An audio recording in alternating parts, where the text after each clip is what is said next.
जय हिंद दोस्तों। उम्मीद है सब लोग अच्छे होंगे। आज हम 27 सितंबर 2024 के विजनर्स न्यूज़ को सिंप्लीफाई करेंगे।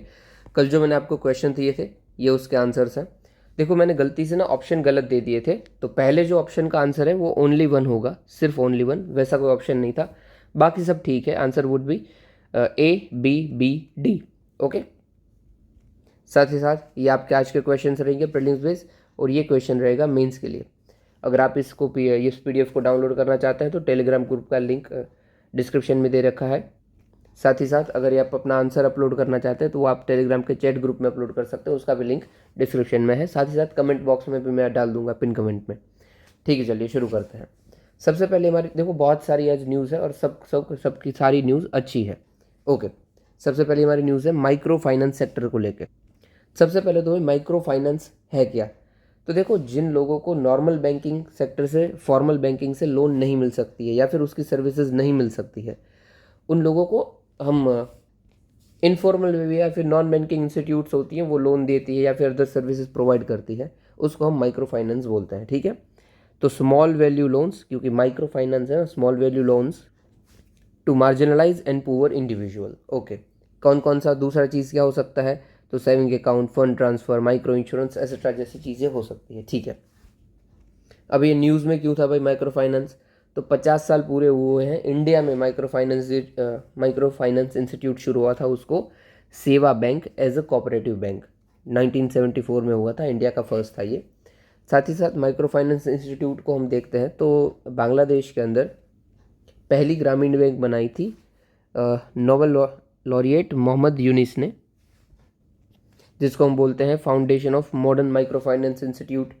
फिर ये किसके ऑपरेशन के अंदर आता है, कौन इसको रेगुलेट करता है, तो RBI रेगुलेट करता है।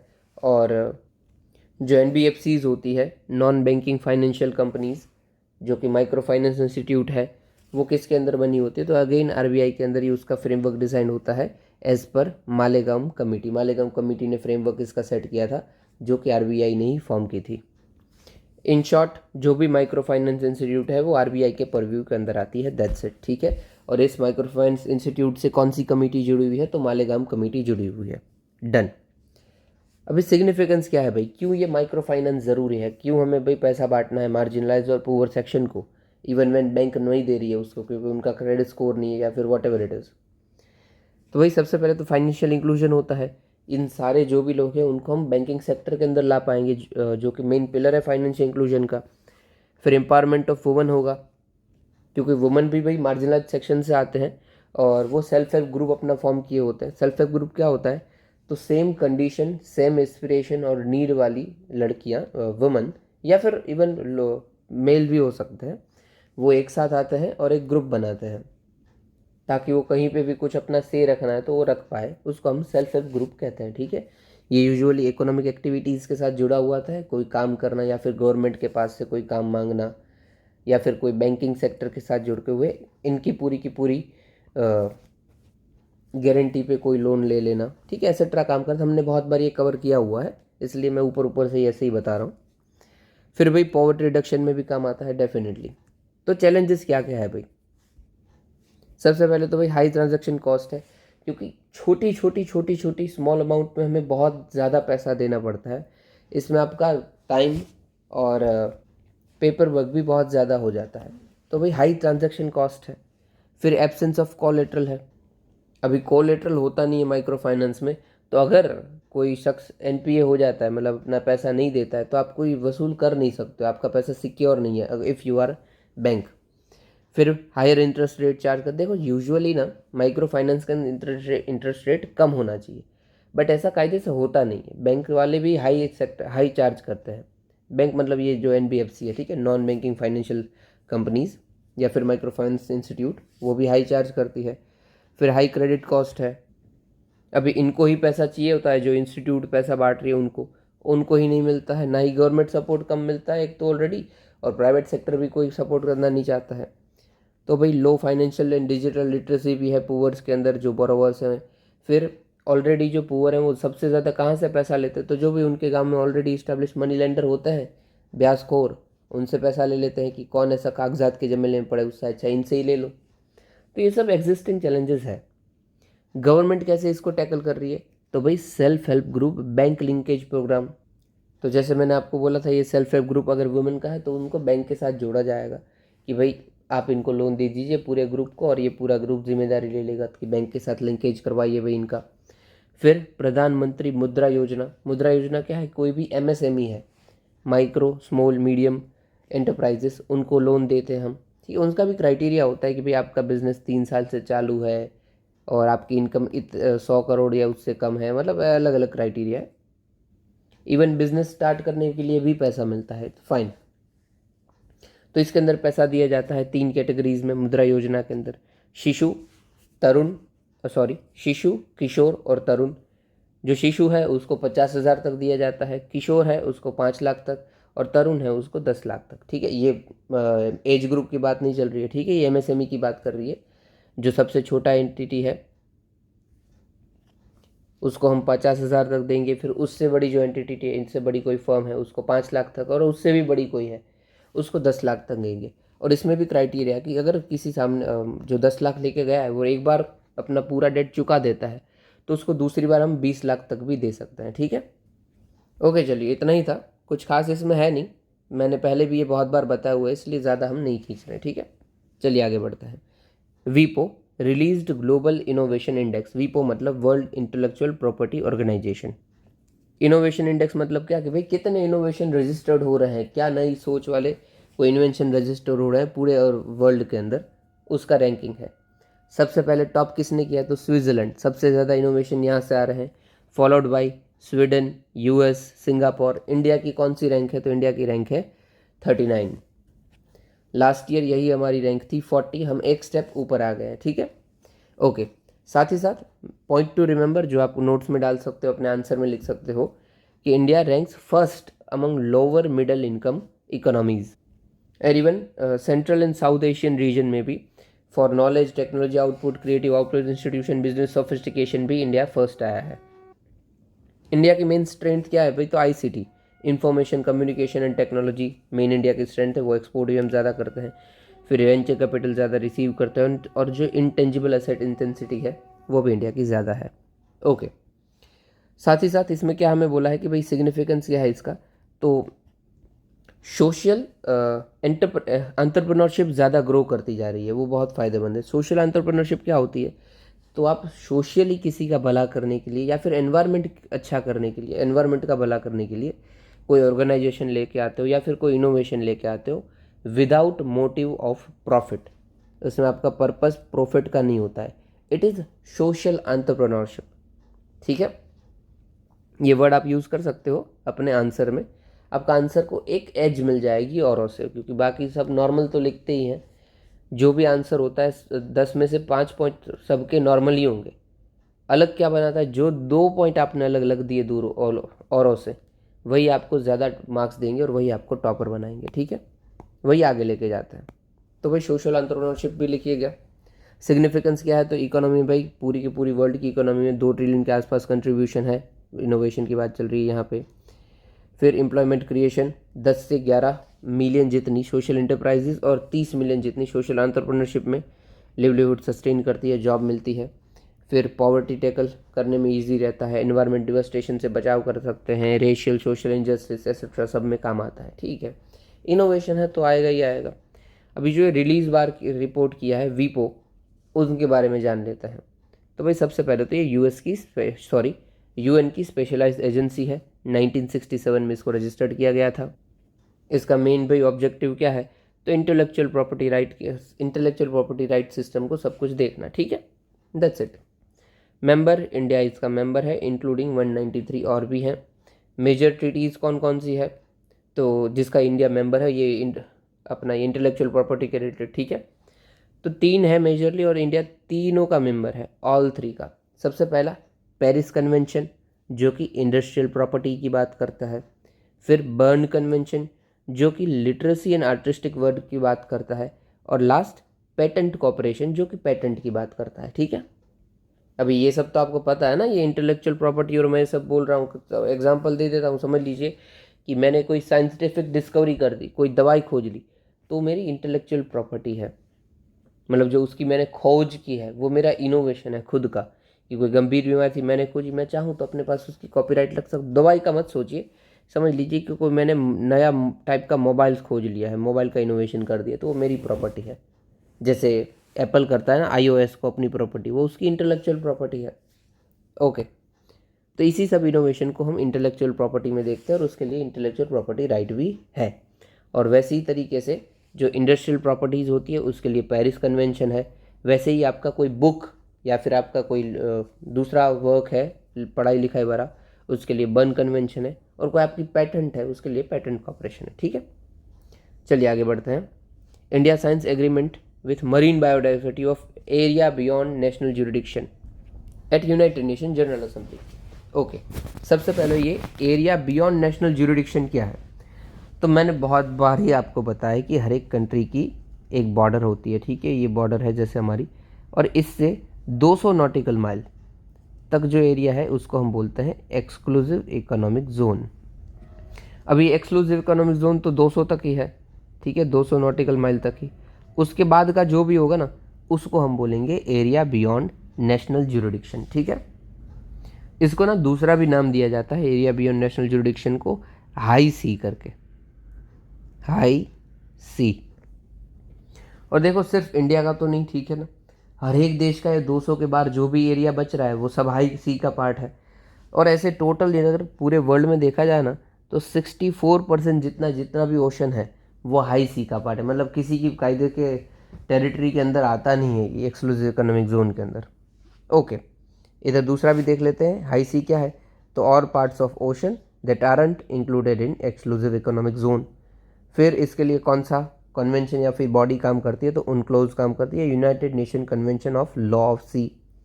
ये इंटरनेशनल कन्वेंशन है जो कि comprehensive law and guidelines provide करता है वर्ल्ड ओशन और सी के बारे में। ओके, ये भी देख लिया। हाँ, हाई सी के साथ जो भी एसोसिएट रिसोर्सेज है ना वो किसी के पापा के नहीं है। ठीक है, तो आप उसको ऐसे ही एक्सट्रैक्ट नहीं कर सकते हो, ना ही आप उसको ऑन करते हो। ठीक है, ओके, तो आप कौन कर सकते हो, जो आपके एक्सक्लूसिव इकोनॉमिक जोन में आते हैं वही कर सकते हो।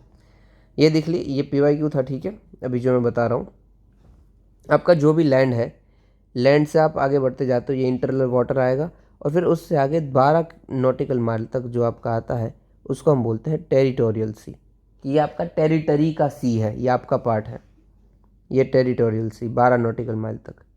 फिर और आगे 12 तक बढ़ोगे और 12 नॉटिकल माइल, तो उसको हम बोलेंगे कंटीजियस जोन। ओके, तो एक भाई ये याद रख लीजिए, ये पहले 24, ठीक है, इस पहले 24 को 12 + 12 में हमने तोड़ दिया है। फिर दूसरा नीचे से आ जाइए, जहाँ से ये पहला 12 शुरू हुआ था ना, बेस लाइन जो हमारा है, बेस लाइन से, तो बेस लाइन से 200 नॉटिकल माइल तक का एरिया जो है यहाँ का, उसको हम बोलेंगे एक्सक्लूसिव इकोनॉमिक जोन। ओके, तो बेस लाइन से हम गिनना शुरू कर रहे हैं, उधर से 12 नॉटिकल माइल, 12 नॉटिकल माइल, और नीचे से हम देखें तो 200 नॉटिकल माइल। That's it. यही क्वेश्चन पूछा था कि 200 नॉटिकल माइल कहाँ से हम गिनते हैं भाई, प्रीलिम्स में पूछा गया था, या 22 में शायद पूछा था, 22 में। ओके, बस इतना ही था याद करने का, और कुछ भी नहीं है खास। और साथ में ये रख लीजिए कि एयर स्पेस आपका कितना होता है। एयर स्पेस मतलब क्या, कि देश के ऊपर से जो भी एरिया आपका पड़ रहा है ना एटमॉस्फेयर में, ऐसा तो नहीं है ना कि ये इंडिया है, समझ लीजिए। और ये इंडिया का एयर स्पेस जो भी है, यहाँ से अगर क्या पाकिस्तान या फिर चाइना चाहेगा कि मेरे डिफेंस प्लेन निकले, तो निकले पाएंगे? डेफिनेटली नॉट, क्योंकि ये इंडिया का एयर स्पेस है, जो भी इसके बॉर्डर के आसपास है वो इंडिया का है, पूरे इंडिया में। इंडिया चाहे तो एयर स्पेस बंद कर सकता है कि हमारे ऊपर से प्लेन मत निकाल देना, गलती से निकाल दिया तो छोड़ देंगे।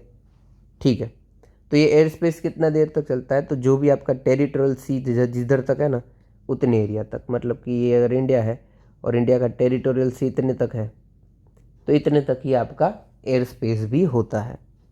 ओके, हो सकता है पिछली बार पानी से पूछा, इस बार हवा से पूछ ले कि नेशनल एयर स्पेस किधर तक एक्सटेंड करता है।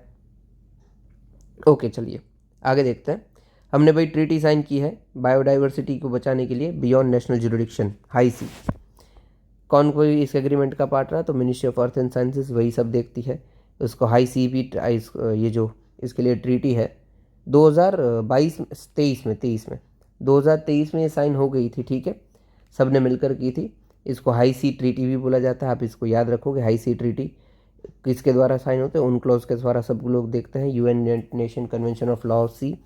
मेन फोकस क्या है, तो कंजर्वेशन एंड सस्टेनेबल यूज़ करना बियॉन्ड नेशनल जुरिडिक्शन, जो भी सी आता है मतलब कि हाई सी का, ठीक है। हाई सी में भाई कैसे डिफाइन करता है, define and demarcate marine protected area कीजिए, बायोडाइवर्सिटी जोन कीजिए, और ओशन जो कि अंडर स्ट्रेस है उसको भी आप आइडेंटिफाई कीजिए। हालांकि कोई भी पार्टी यहाँ पे सोवरेन राइट एग्जिस्ट नहीं करते किसी भी पार्टी के। ओके, सिग्निफिकेंस क्या है भाई, तो इंडिया की स्ट्रेटेजिक प्रेजेंस बढ़ेगी beyond exclusive economic zone, definitely हम इसका पार्ट बनते हैं तो हम और दूर जाएंगे तो हमारी प्रेजेंस बढ़ेगी। फिर हम कंट्रीब्यूट करेंगे सस्टेनेबल डेवलपमेंट गोल 14 को मेट करने के लिए, what is life below water. फिर हम स्ट्रेंथन करेंगे India's marine conservation effort, and साथ साथ हम प्रमोट करेंगे ट्रेडिशनल नॉलेज को। ओके भाई, एग्रीमेंट और कौन कौन से, ये 4 मेन फोकस इश्यूज कौन कौन से हैं दूसरे इस एग्रीमेंट के जो कि एड्रेस हो जाएंगे, तो भाई मरीन के जेनेटिक रिसोर्सेज को देखना और उसका फेयर यूज़ करना। फिर एरिया बेस्ड मैनेजमेंट टूल बनाना ताकि आप मरीन बायोडाइवर्सिटी को ठीक से प्रोटेक्ट कर पाओ। फिर environmental impact assessment and capacity building for transfer of marine technology, ठीक है। चलिए आगे बढ़ते हैं। फिर है भाई आम एप्सपा एक्ट। अभी सबसे पहले तो ये एप्सपा एक्ट क्या है उसको ही देखो बहुत बड़ा टॉपिक है। मैं ये जो भी मैं पढ़ा रहा हूँ ये सारे टॉपिक बड़े बड़े ही हैं, बट अभी के लिए जो रेलेवेंट है उसको ही मैं बता रहा हूँ, ठीक है। अभी एप्सपा है यहाँ पे। एप्सपा क्या है, तो arm forces special power act. अभी ये स्पेशल पावर मतलब क्या बात करता है, किसको दे रहा है, तो special power upon member of arm forces in disturb area of north east, ठीक है। जो भी डिस्टर्ब एरिया ना वहाँ पे दिया जाता है। अब ये डिस्टर्ब्ड एरिया से मतलब क्या है हमारा भाई, तो डिस्टर्ब एरिया मतलब ऐसा एरिया यहाँ पे रेड में है कि जहाँ पे आपको कोई भी अगर सिविल वर्क भी करना है ना तो उसमें आपको मिलिट्री की हेल्प चाहिए ही चाहिए होगी, क्योंकि उधर की पब्लिक आपको ऐसे ही काम करने देगी नहीं। उधर सेपरेटिस्ट और एक्सट्रीमिस्ट आइडियोलॉजी चलती है। अगर आप नॉर्मली बात करोगे तो उधर चलेगा नहीं, इसलिए आपको मिलिट्री की ज़रूरत पड़ती है। तो वही उसको हम बोलेंगे डिस्टर्ब एरिया, ठीक है। और डिस्टर्ब एरिया के अंदर ही एप्सपा लगती है। इस जो एप्सपा लगा है हमारा स्पेशल पावर एक्ट, इसके अंदर क्या क्या मिलता है, तो जो भी आर्म फोर्स के मेंबर हैं, ठीक है, यहाँ पे दीजिएगा सेक्शन 4 में, जो उसके मेंबर हैं वो आफ्टर गिविंग वार्निंग किसी के भी ऊपर फायर कर सकते हैं। वो नॉर्मल सिटीज़न हो या कोई भी हो वो फायर कर सकते हैं। एंड दूसरा, इवन व्हेन वो अगर ऐसा सोचते हैं कि भाई ये जो बंदा है सामने जा रहा है इसके अंदर कुछ तो लोचा है, सस्पिशियस कुछ उनको दिखता है, तो उनको अरेस्ट भी कर सकते हैं विदाउट वारंट। और हाँ, ये जो भी करेंगे इनको भी शील्डेड प्राप्त है कि आपका कोई भी काम इलीगल घोषित नहीं होगा। सब कुछ आप कर रहे हो वो लीगल है, ठीक है। इवन बोलना तो नहीं चाहिए मुझे, बट थोड़े टाइम पहले ही क्या हुआ था, ये हमने असम में एप्सपा रखी हुई थी और गलती से जो जो उनके सोल्जर्स होते हैं, आर्मी मेंबर्स, उनको एक इंटेल मिली थी कि भाई यहाँ से एक आतंकवादियों की गाड़ी निकलने वाली है। ओके, अभी ये लोग अपना पहरेदारी रख के बैठ गए थे कि भाई जैसी ही गाड़ी आएगी ना हम उड़ा देंगे। और हुआ क्या, आतंकवादी गाड़ी ना होके एक सिविलियन की गाड़ी वहाँ पे आई। अभी सिविलियन की गाड़ी तो आई बट उसमें बहुत सारे लोग थे जो कि ज़्यादा उड़ रहे थे, उनके कुछ पावर होगा। ये लोग समझे कि ये आतंकवादी है और इन सब ने उनको उड़ा दिया। और बाद में जाके पता चला कि भाई ये आतंकवादी नहीं थे, ये सिविलियन थे, हमसे गलती हो गई। बट आप सोचिए कितना बड़ा ब्लंडर है ये, कि आप सिविलियन को आतंकवादी समझ के उड़ा देते हो और आपको फिर अफसोस होता है। बट फिर तो ख़त्म हो गया ना, आपसे गलती हो गई। बट ठीक है, लेट्स इग्नोर दिस, हम पढ़ाई पे थोड़ा फोकस करते हैं। सेक्शन 4 का मैंने आपको बता दिया। ये मैं बता किस रहा हूँ, क्या कि आपको रियलिटी पता चले कि एप्सपा की बुराई क्या है और अच्छाई भी क्या है। अच्छाई इसलिए कि आप सोचिए अगर सच्ची में वो टेररिस्ट की गाड़ी होती तो कितना कैओस हो सकता था, और एक्चुअली होता ही है। हमारे कितने सारे इसमें आर्म फोर्सेस के मेंबर होते हैं वो खुद शहीद हो जाते हैं, सामने वाले बहुत पावरफुल होते हैं। बट ठीक है, चलिए आगे बढ़ते हैं। सेक्शन 4 हमने देख लिया। सेक्शन 3 में क्या होता है कि कोई भी एरिया अंदर डिस्टर्ब एरिया है उसको घोषित करने की पावर किसके पास है, तो जो भी गवर्नर ऑफ स्टेट है वो घोषित कर सकता है, या फिर यूनियन टेरिटरी है तो उसका कोई एडमिनिस्ट्रेटर है वो बता सकता है एज अ डिस्टर्ब एरिया, या फिर सेंट्रल गवर्नमेंट बता सकती है कोई पार्ट, या फिर एज अ होल किसी एरिया को डिस्टर्ब एरिया, ठीक है। चलिए ये आप समझ गए पूरा। कि एप्सपा क्या है और कैसे काम करता है। अभी किधर किधर लगा हुआ है वो देख लेते हैं, अभी के लिए किधर लगा हुआ है, ठीक है। तो एक तो भाई जम्मू कश्मीर के एरियाज़ में लगा हुआ है, जिसको हम बोलते हैं आर्म फोर्सेस जे के स्पेशल पावर एक्ट 1990, और उससे पहले से बहुत टाइम से लगा हुआ है हमारा नॉर्थ ईस्ट के एरिया में। नॉर्थ ईस्ट में ना हल्का से जैसे देख लीजिए, ये हमारा नॉर्थ ईस्ट है, ये मेघालय, ये जो मैंने एरिया मार्क किया ना, ये डार्क में कर देता हूँ, मेघालय, मिजोरम और त्रिपुरा को, इनके अलावा पूरे में लगा हुआ है। मतलब कि असम में है, अरुणाचल प्रदेश में है, नागालैंड में है, मणिपुर में भी है, ठीक है। तो कहाँ पे है, तो देखो नागालैंड, असम, मणिपुर, अरुणाचल प्रदेश। मैप से इसलिए बताता हूँ कि मैप से जल्दी याद रह जाता है। आप खुद सोचिए कितना इजी है कि भाई ये जो नीचे वाले स्टेट्स हैं ना हमारे 3, यहाँ पे नहीं है और ऊपर में है। मेघालय, मणिपुर, सॉरी मेघालय, त्रिपुरा और मिजोरम में नहीं है, बाकी में है। चलिए आगे बढ़ते हैं। इश्यूज़ क्या क्या है भाई अफस्पा के, तो डेफिनेटली आप सोचिए, अगर अरेस्ट कर सकते हैं आपको, ऐसे ही आपके ऊपर फायर कर सकते हैं, तो आपके फंडामेंटल राइट का वायलेशन हो रहा है।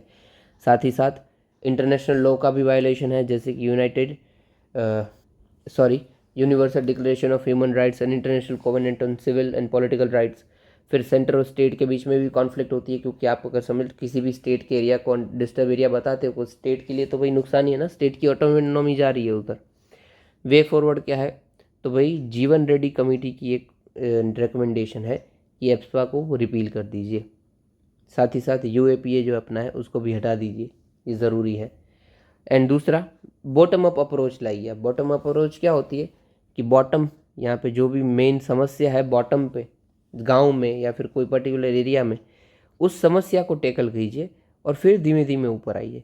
हमने क्या किया हुआ है, टॉप डाउन अप्रोच ले लिया कि सेंटर ने बोल दिया कि ये एरिया डिस्टर्ब एरिया, और फिर उधर नीचे काम चल रहा है, ठीक है। आपको ग्राउंड रियलिटी पता नहीं है, बॉटम अप से आपको ग्राउंड रियलिटी पता चलती है कि किधर क्या ज़रूरत है, ठीक है। चलिए आगे बढ़ते हैं।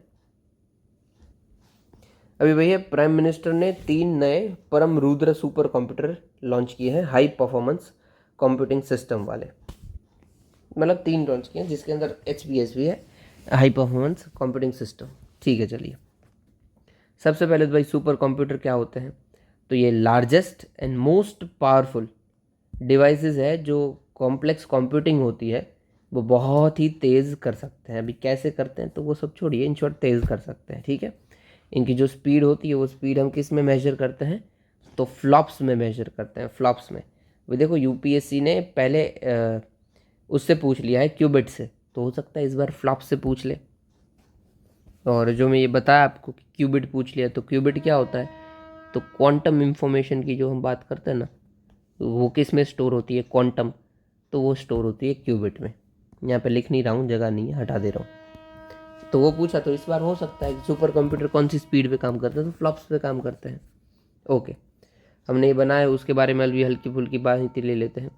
तो भाई हमने जायंट मैटर रेडियो टेलीस्कोप बनाया है, जो एस्ट्रोनॉमिकल सब चीज़ देखेगा, जैसे कि फास्ट रेडियो बर्स्ट। ये कहाँ पे है, तो ये पुणे में, एक बार देख लीजिएगा फोटो, कुछ खास नहीं है, टेलीस्कोप होता है, ये बड़ा टेलीस्कोप है। फिर इंटर यूनिवर्सिटी एक्सीलेटर सेंटर बनाया है हमने दिल्ली में, जो कि एटॉमिक रिसर्च और मटेरियल साइंस में काम करेगा। फिर SN बोस सेंटर बनाया है कलकत्ता में, जो कि फिजिक्स, कॉस्मोलॉजी और अर्थ साइंस के ऊपर काम करेगा। फिर हमने लॉन्च किया है HPC, यानी कि high performance computing system, and जिसका हमने नाम रखा अर्का एंड अरुणिका। ये किसके बारे में काम करेगी, तो भाई प्रिडिक्शन करेंगे कि heavy rainfall, thunderstorm, cyclone etcetera का, इसको आप यूज़ कर सकते हो, ठीक है। ये सारे के कि इंडिया क्या काम कर रहा है कंप्यूटिंग के अंदर या फिर स्पेस के अंदर, जो भी आपका क्वेश्चन हो उसके अकॉर्डिंग। अभी देखो ये सब कुछ जो हम बना रहे हैं ना, ये हम बना रहे हैं नेशनल सुपर कंप्यूटिंग मिशन के अंदर, तो इसके बारे में हमारा जानना बहुत ज़रूरी है। 2015 में लॉन्च हुआ था, इसका मेन ऑब्जेक्टिव क्या है, तो सुपर कंप्यूटर इंफ्रास्ट्रक्चर हमें बनाना है। इसको कौन जॉइंटली काम करवा रहा है, स्टेयर कौन कर रहा है, तो department of science and technology and MeitY, ministry of electronic and information and technology. फिर वही कोई इसको इम्प्लीमेंट कर रहा है, तो CREC, centre for advanced computing, and IISC, Indian institute of science Bangalore. Okay, कौन कौन से एरियाज़ में काम करेंगे, तो biology, atomic energy, seismic analysis, defence etcetera.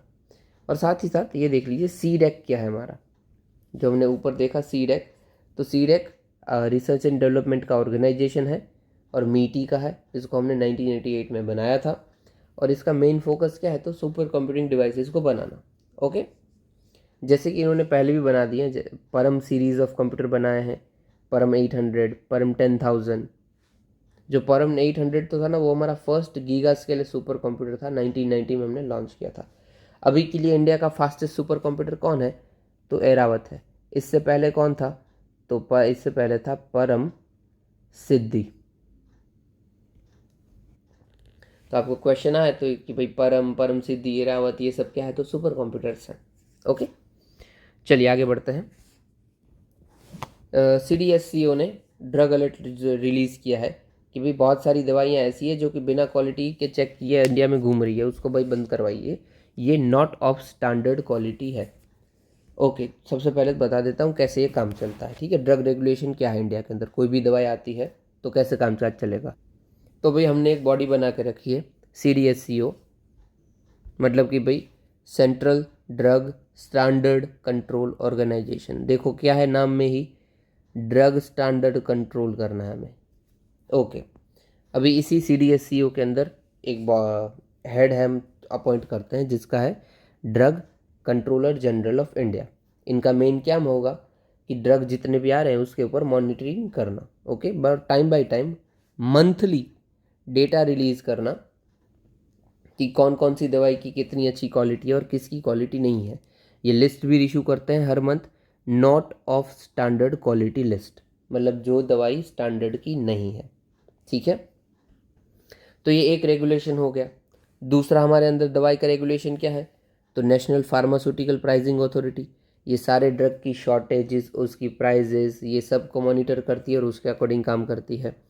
And last, कौन से एक्ट के थ्रू ये सब काम होता है, तो drug and cosmetic act 1940 and drug and cosmetic rules 1945। Okay, done. अभी आपको ड्रग के बारे में पूरी की पूरी इंफॉर्मेशन है आपके पास। एट लास्ट, जो भी ड्रग है या फिर हेल्थ है, ये कौन से सब्जेक्ट के अंदर आता है, 7th शेड्यूल में हम देखें तो स्टेट सब्जेक्ट है या सेंटर सब्जेक्ट है, तो public health is a state subject. State ही इसके ऊपर कोई रूल्स एंड रेगुलेशन या फिर लॉ बना सकती है। हालांकि कोई नेशन वाइड कोई लॉ हमें बनाना है, मतलब ये हेल्थ जो है ना वो पूरी तरीके से स्टेट के हाथ में नहीं है, क्योंकि कोविड के दौरान हमने देख लिया बहुत सारे रूल्स एंड रेगुलेशन किसने बनाए थे, सेंटर ने, even when state health is state subject. इसलिए हम बोलते हैं कि certain aspects of health is comes under union, इसीलिए ये इसको कॉन्करेंट लिस्ट बनाता है, ठीक है। इसलिए मैक लॉज की पावर है, वो भी अभी समझ लीजिए, कल मोदी जी बोले कि भाई कल सबको मास्क पहनना है, तो हेल्थ की बात है, पर पूरे वर्ल्ड को, पूरी इंडिया को पहनना पड़ेगा ना, इसलिए it is part of concurrent list also. Mainly पूछा जाए तो मेनली स्टेट लिस्ट का पार्ट है हेल्थ, बट कुछ एस्पेक्ट्स में सेंटर भी अथॉरिटी रखती है।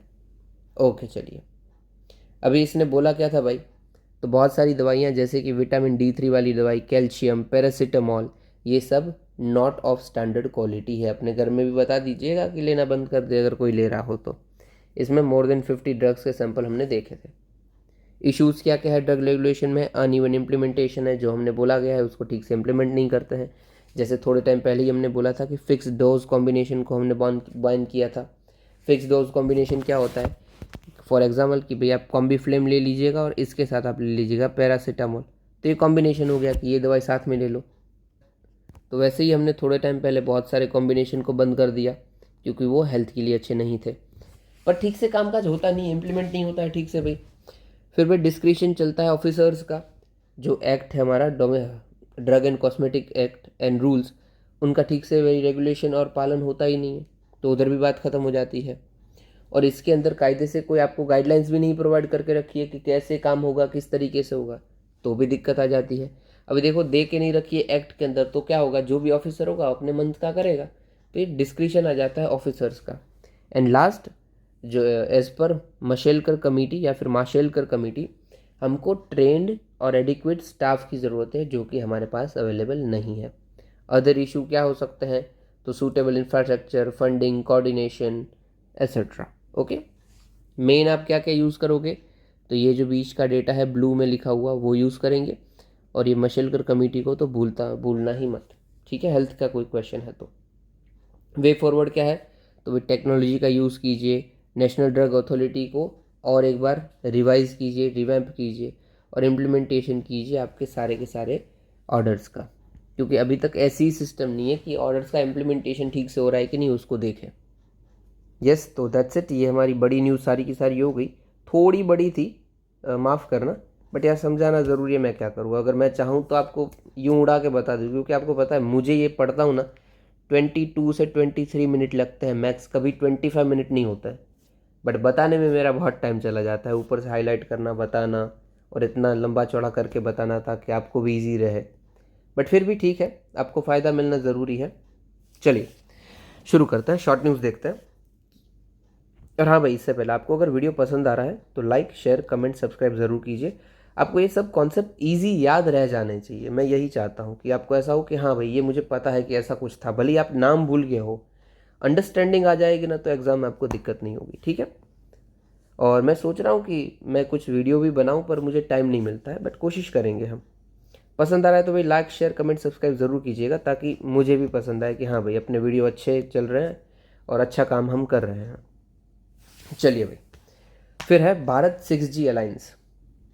तो भाई जो हमारे कम्युनिकेशन मिनिस्ट्री है उन्होंने अभी ये कॉन्फ्रेंस हेल्ड की थी कि भाई कैसे काम काज करेंगे ये वो। मेन इसका फोकस क्या है, तो सबके साथ कोलाब्रेशन करके, इंडस्ट्री एकेडमी नेशनल रिसर्च सबके साथ कोलाब्रेशन करके हमें 6G 5G सब जो भी टेक्नोलॉजीज है उसको अफोर्डेबल बनाना है और सबके लिए बनाना है, दैट्स इट।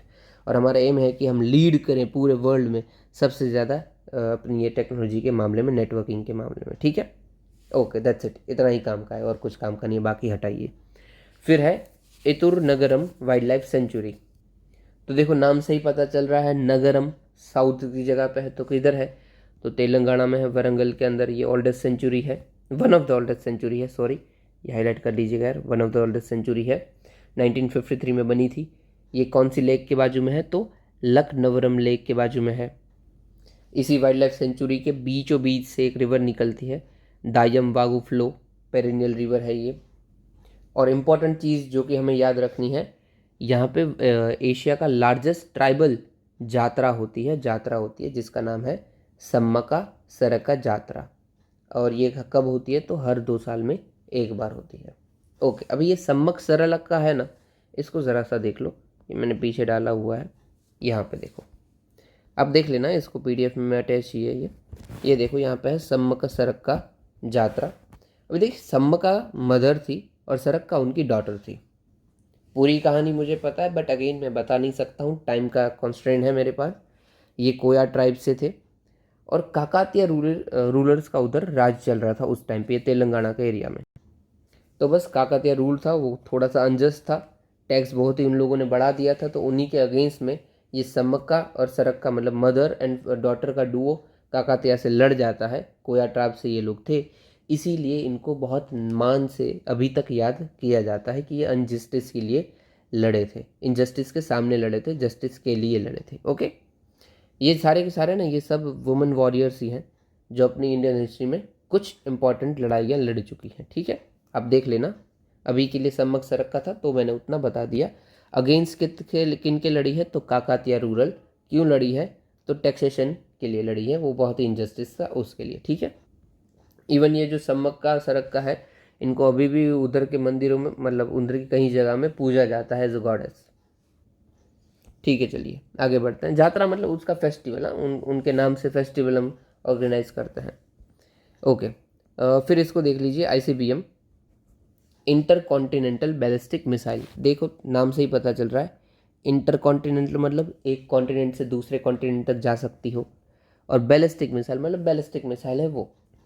अभी किसको बैलिस्टिक मिसाइल बोलते हैं भाई, कैसी होती है बैलिस्टिक मिसाइल, नीचे ही देख लीजिए। चलिए यहाँ पे मैंने फोटोज अगेन उसकी डाली हुई है, यहाँ पे बताता हूँ। समझ लीजिए कि कोई भी मिसाइल छोड़ रहे हो, किसी के ऊपर से तो छोड़ेंगे, ये ज़मीन से छोड़ रहे हैं ऐसा समझ लीजिए। तो ये इनिशियली ना तो रॉकेट से पावर्ड होती है, यहाँ पे पूरा फ्यूल व्यूल डाला जाता है और फिर यूं जाती है ये, और फिर एक टाइम तक ऊपर पहुँच जाए ना, फिर इसका फ्यूल ख़त्म हो जाता है, फिर इसको ऐसे ही फ्रीली छोड़ दिया जाता है कि अभी ये फ्री है, अभी इसके में जो भी ये फ्यूल था वो ख़त्म हो गया, अभी ये फ्री है, और बस ऊपर तो पहुँच गई, अभी ये क्या करेगी, सिर्फ नीचे करेगी। तो अभी ये नीचे गिर रही है, दैट्स इट। यही होती है बैलिस्टिक मिसाइल कि एक हद तक आप इसमें फ्यूल डालते हो, फिर ऑटोमेटिक ये चली जाती है, ठीक है। तो powered by rocket initially, but then they followed unpowered free falling trajectory, मतलब फ्री फॉल करेगी, ठीक है। इसके अंदर फ्यूल कौन सा जा सकता है, तो न्यूक्लियर भी जा सकता है और कन्वेंशनल वॉरहेड भी जा सकते हैं, मतलब दोनों सामान ये कैरी कर सकता है। अग्नि 5 लॉन्गेस्ट अग्नि सीरीज़ की मिसाइल है और ये भी ICBM ही है, ठीक है। ICBM मतलब इंटर कॉन्टिनेंटल। देखिए यहाँ पे बता देता हूँ, फोटो है ये तुम्हारा, ये देखिए, ये इंडिया है। इंटर कॉन्टिनेंटल मतलब एक कॉन्टिनेंट से दूसरे कॉन्टिनेंट में, तो यहाँ से ये अफ्रीका का तक पहुँच सकती है, तो इंटर कॉन्टिनेंटल हो गई, दैट्स इट।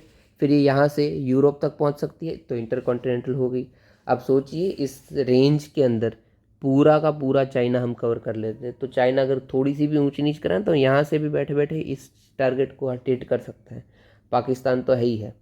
तो इसी को बोलते हैं इंटर कॉन्टिनेंटल, की एक कॉन्टिनेंट से दूसरे पूरे के पूरे कॉन्टिनेंट तक ये अटैक कर पाना, यानी कि एशिया में बैठे बैठे आप अफ्रीका में अटैक कर पा रहे हो, आप नॉर्थ अमेरिका में अटैक कर पा रहे हो, एसेट्रा। अभी अग्नि मिसाइल की बात चल रही है तो अग्नि की रेंज देख लेते हैं, ठीक है। तो देखो शुरुआत में अग्नि 1 आई थी जिसकी रेंज अराउंड 1000 थी, फिर अग्नि 2 तो 2003, तो 3004, तो देखो 3.5 जितना था। ये प्रॉपर ये 3200 मतलब ऐसा नहीं होता है।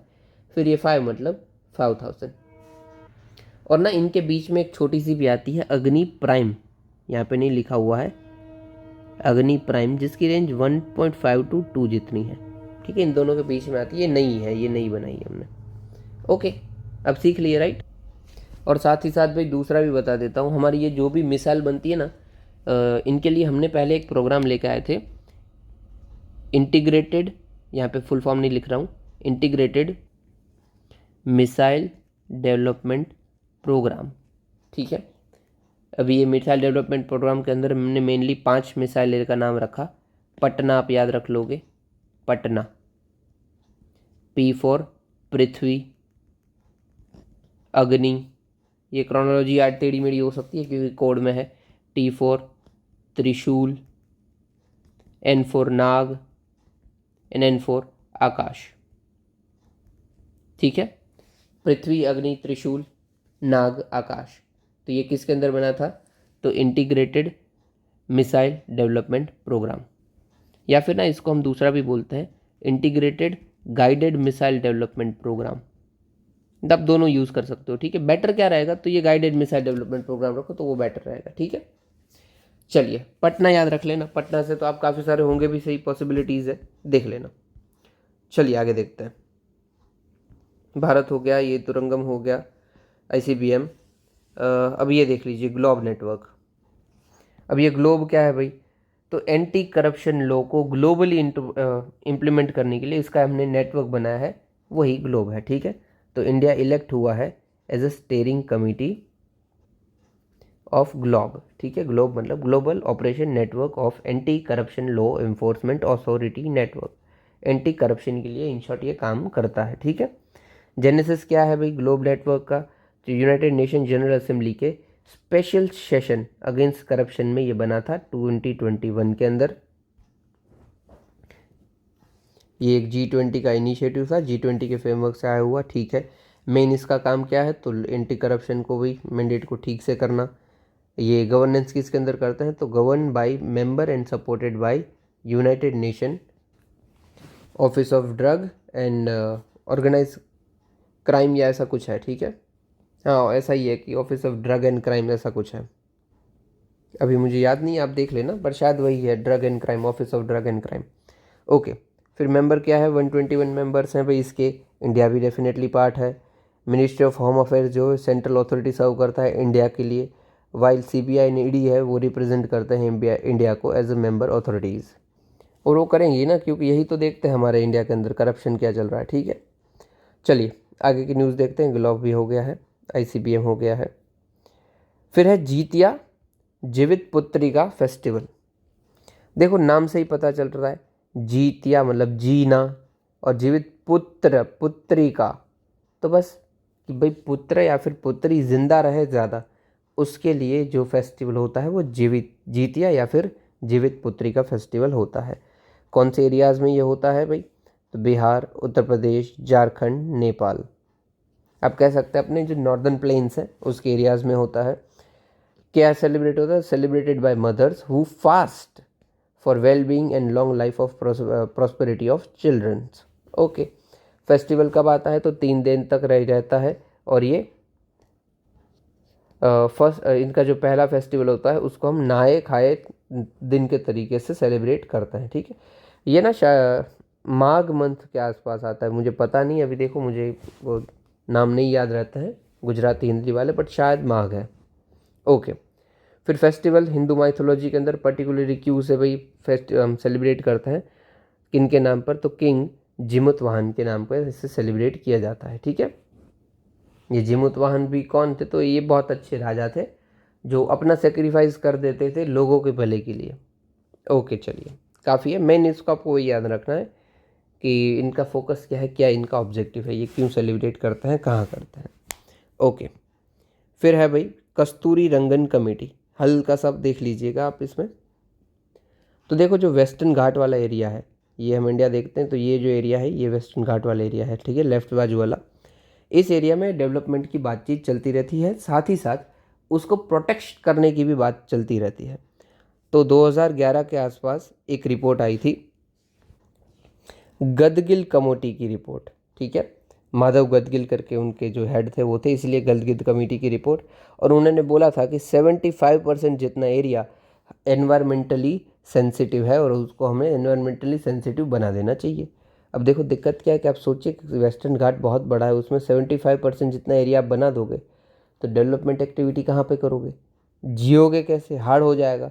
इसीलिए ऊपर से जो उधर के लोग थे ना, उन्होंने भी इसका बहुत अपोज किया, प्रोटेस्ट किए कि भाई ये बकवास नहीं चलेगा। 75% अगर गवर्नमेंट डिक्लेयर कर दी थी तो हम तक तो जीना खाना पीना हराम हो जाएगा। It is not good. तो इसी के चलते दूसरी कमेटी बैठाई गई अंडर के कस्तूरी रंगन कमेटी। और इन्होंने क्या बोला जब सब आइडेंटिफाई किया कि भाई 74 नहीं बल्कि 37 जितना एरिया इको सेंसिटिव एरिया घोषित करना चाहिए। That's it. ठीक है, और इसका फॉलो करते हुए ड्राफ्ट नोटिफिकेशन भी आ गई थी, तो एनवायरनमेंट मिनिस्ट्री ने उस एरियाज़ को इको सेंसिटिव एरिया बोल दिया था। That's it. बस चलिए भाई इतना ही था। ठीक है, और कुछ नहीं है यहाँ पे। नेक्स्ट देख लीजिए शहीद भगत सिंह के बारे में। तो आप इनके बारे में जानती हो, मुझे कुछ बताने की ज़रूरत नहीं है, फिर भी हम बात कर लेते हैं जो यहाँ पे लिखा हुआ है। ये किन से सबसे पहले तो इनका पंजाब में बर्न हुआ था, लैलापुर में, ये अभी पाकिस्तान के अंदर पड़ता है। ये किन से इंस्पायर थे? तो सोशलिज्म के आइडियोलॉजी से इंस्पायर थे, मार्क्सिज्म से इंस्पायर थे और कम्युनिज्म के आइडिया से इंस्पायर थे। अभी ऊपर से एकदम ऊपर से बता रहा हूँ। सोशलिज्म मेनली क्या बात करता है? इक्वलिटी की बात करता है कि कोई भी गरीब भूखा ना सोए। मार्क्सिज्म मेनली क्या बात करता है? अगेन कैपिटलिस्ट जो है उनके सामने लड़ाई की बात करता है। कैपिटल अभी वो क्या होता है, छोड़िए। इन शॉर्ट मार्क्सिज्म वर्कर्स के राइट को और पुअर के राइट को प्रोटेक्ट करने की बात करता है। और मेन इसका गोल होता है कम्युनिज्म। यहाँ पे जो लिखा है वही इसका गोल होता है, कम्युनिज्म। अभी कम्युनिज्म क्या है? तो देखो कम्युनिटी के द्वारा जो रूल हो वो कम्युनिज्म है। मतलब कि सारे लोग मिलकर वही रूल कर रहे हैं, कोई उनके ऊपर कोई अथॉरिटी नहीं है, सिर्फ लोग ही रूल कर रहे हैं। राम राज्य के जैसे कि कोई अथॉरिटी की ज़रूरत नहीं है, सब मिलजुल के रहेंगे और रूल करेंगे सब अपना अपना। उसी को कम्युनिज्म बोलते हैं। ठीक है, कि लोगों के द्वारा, कम्युनिटी के द्वारा चलता हुआ rule communism. Even Gandhi ji भी वही बोलते थे कि हमें कम्युनिज्म एंड गोल है हमारा, कि लोग अपने आप समझ जाएंगे। उनको राम राज्य बोलते थे। ठीक है, चलो आगे बढ़ो। इनसे इंस्पायर थे, ठीक है, भगत सिंह जी। और दूसरा, इन्होंने नौजवान भारत सभा का फाउंडेशन किए रखा था 1926 में। फिर इन्होंने भाई जो HRA था, हिंदुस्तान रिपब्लिकन एसोसिएशन, उनका नाम बदल के हिंदुस्तान सोशलिस्ट रिपब्लिकन एसोसिएशन रख दिया था। सोशलिज्म। ठीक है। फिर इन्होंने मेन फेमस बटुकेश्वर दत्त के साथ सेंट्रल लेजिस्लेटिव असेंबली में बॉम्ब फेंका था to oppose public safety bill and trade dispute bill. अभी देखो दोनों के अंदर क्या था, मैं ऊपर से आपको बता देता हूँ, ऊपर क्या ठीक से ही बताता हूँ। पब्लिक सेफ्टी बिल में यह था कि कोई भी शख्स अगर गवर्नमेंट के अगेंस्ट कुछ बात कर रहा है तो विदाउट ट्रायल उनको अरेस्ट कर लिया जा सकता है। साथ ही साथ उनको बचाव के लिए कोर्ट में जाने का भी कोई अधिकार नहीं मिलता है। मतलब ऐसा नहीं कि आपको पकड़ा अगर आप बोलोगे कि रुको मैं केस फाइल करता हूँ मेरे बचाव, तो वो भी आपको नहीं मिलेगा। तो ये क्या ही पब्लिक सेफ्टी हुई, ऊपर से पब्लिक का एक्सप्लॉयटेशन हुआ ना, तो इसके अगेंस्ट में। साथ ही साथ ट्रेड डिस्प्यूट बिल में क्या था कि कोई भी एम्प्लॉय है उसको ट्रेड यूनियन बनाने का राइट नहीं था, उनको प्रोटेस्ट करने का, पिकेटिंग करने का राइट नहीं था। तो ये सब एक्ट के चलते ये लोगों ने अपोजिशन में ये काम किया था, और आखिर में इनकलाब जिंदाबाद के नारे लगाए थे और खुद ही पकड़े गए थे जानबूझ के कि हमारा एम ही यही कि हम पकड़े जाएंगे। ओके, बाकी आपको सब कुछ पता ही है, ठीक है ना।